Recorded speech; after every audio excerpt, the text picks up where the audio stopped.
Bonjour Kamel Senoussi, merci d'être avec nous pour le rendez-vous mensuel d'IFA et VIPNet qui aura lieu sur la vaccination et l'immunisation. Pouvez-vous nous parler de vous, de vos activités à l'OMS? Alors, merci Isabelle pour cette invitation. Je suis très content de pouvoir un peu partager avec les membres du réseau ces informations sur le programme d'action mondiale de la vaccination. Alors, je suis le docteur Senoussi, je suis médecin de santé publique et je travaille à l'OMS comme coordinateur du secrétariat du programme d'action mondiale de la vaccination, le GIVAP en anglais, le Global Vaccine Action Plan, en français le programme d'action mondiale pour les vaccins et la vaccination. Et donc je coordonne le travail qui est fait chaque année pour le suivi de cette stratégie qui a été adoptée en 2012 auprès des pays. Merci beaucoup pour cette introduction.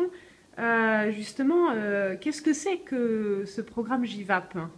Alors, le GIVAP, ou le PAMV en français, le programme d'action mondiale de la vaccination, c'est une stratégie qui a été développée après une consultation mondiale qui s'est déroulée entre 2011 et 2012.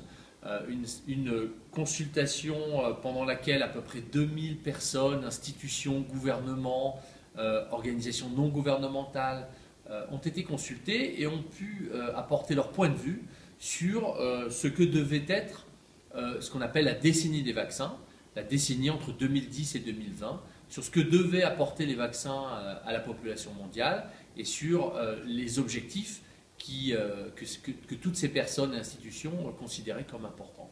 Alors, ce document, qui reflète tout ce travail de consultation, est un document qui a fixé un certain nombre d'objectifs de santé relatifs à la vaccination, des objectifs d'élimination de maladies, des objectifs d'amélioration des programmes de vaccination, des objectifs qui sont liés à la demande de programmes vaccinaux par la population, mais aussi des objectifs de recherche en termes de création de nouveaux vaccins qui répondent aux besoins de la population.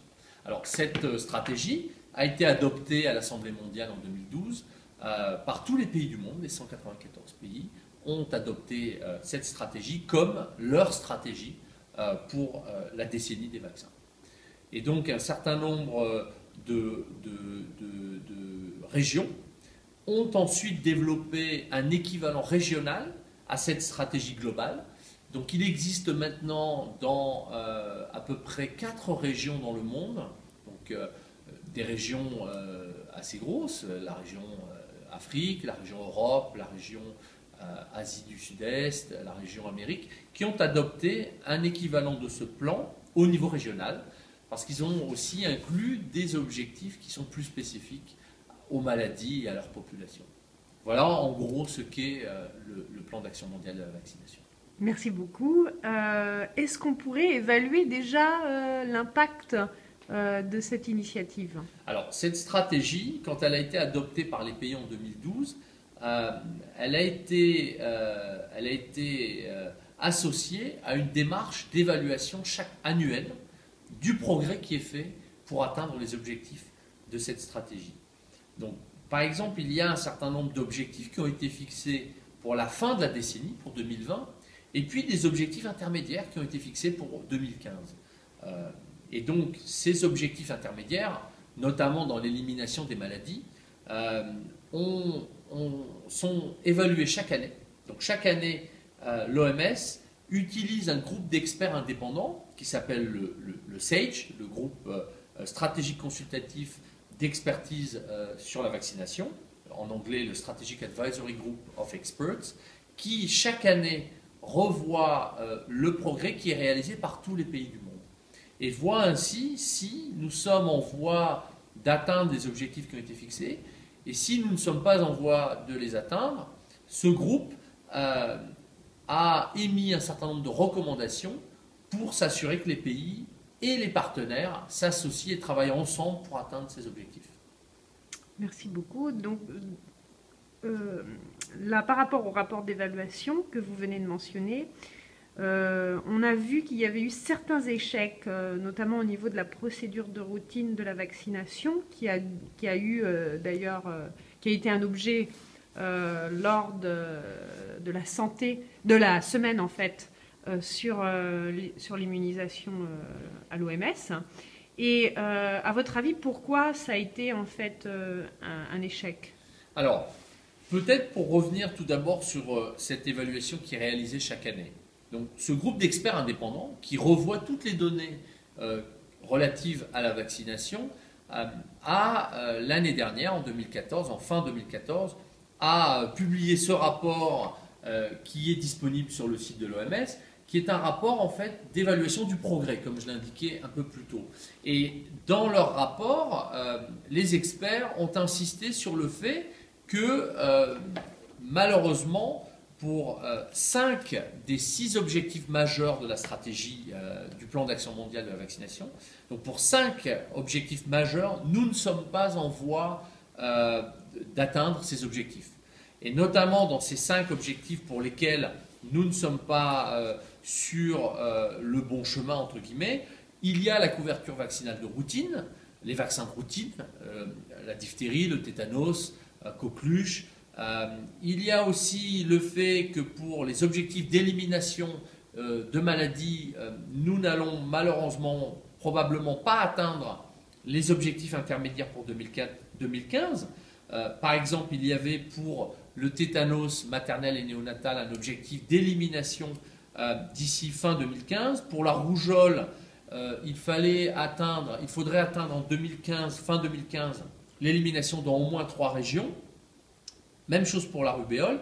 Et puis pour la polio, aucun cas après 2014. Malheureusement, les données ont montré que pour ces objectifs, nous ne sommes pas en voie de les atteindre fin 2015.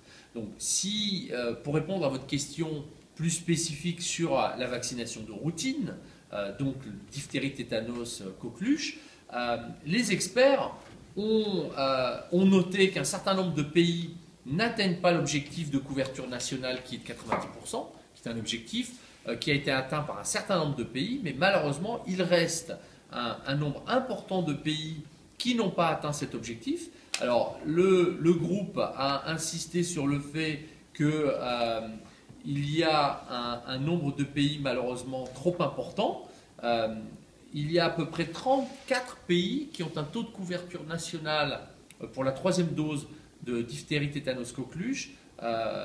34 pays n'atteignent pas cet objectif. C'est beaucoup trop. Alors, les raisons derrière le fait de ne pas atteindre ces objectifs, les experts ont travaillé sur cette question-là et ils ont voulu résumer en 5 catégories les problèmes qui sont liés à cette stagnation de la couverture vaccinale. Alors, le premier, c'est la faiblesse de la mise en place du programme d'action lui-même dans les pays, c'est-à-dire qu'il y a eu un plan au niveau global, au niveau international. Il y a un certain nombre de régions, 4 régions, qui ont développé un plan régional d'action, mais il faudrait maintenant que les pays, à leur tour, mettent en place un programme national pour encourager les équipes, mettre les moyens à disposition et aussi faire participer la population pour atteindre la mise en place, pour mettre en place ce plan rapidement. Il y a aussi un problème de qualité des données, c'est-à-dire qu'il est difficile pour un pays de résoudre, d'identifier les problèmes et de les résoudre si la qualité des données qui sont utilisées pour suivre le programme d'action, le programme vaccinal national ne sont pas de bonne qualité. Il y a un problème aussi d'accès aux vaccins. Alors, il y a des pays qui bénéficient de l'aide de l'Alliance Gavi, mais 2 soucis existent. Pour les pays à revenus intermédiaires, les prix des vaccins sont considérés comme relativement élevés par ces pays, et donc il y a une difficulté pour ces pays de s'approvisionner. Et puis il y a aussi le fait que sur le marché mondial, on fait malheureusement face à une pénurie de certains vaccins, et notamment par exemple pour la République démocratique du Congo, qui n'a pas pu avoir accès aux quantités suffisantes de vaccins pour vacciner la population et qui donc a dû suspendre le programme de vaccination pendant un moment. Les 2 dernières situations qui ont été identifiées comme problèmes par le groupe sont l'échec de l'intégration de base, c'est-à-dire l'intégration de la vaccination avec les autres actions de santé publique, et donc le défaut de d'intégration de toutes ces activités fait qu'à la fin, un enfant n'est pas toujours vacciné alors qu'il pourrait l'être s'il visite le centre de santé. Et la dernière situation, bien sûr, sont les situations de crise, que ce soit les guerres, les situations de catastrophes naturelles ou les difficultés d'instabilité politique qui font que les enfants ne sont pas toujours vaccinés. Et donc voilà à peu près les 5 catégories d'événements qui sont considérés comme des problèmes pour l'atteinte de la couverture vaccinale.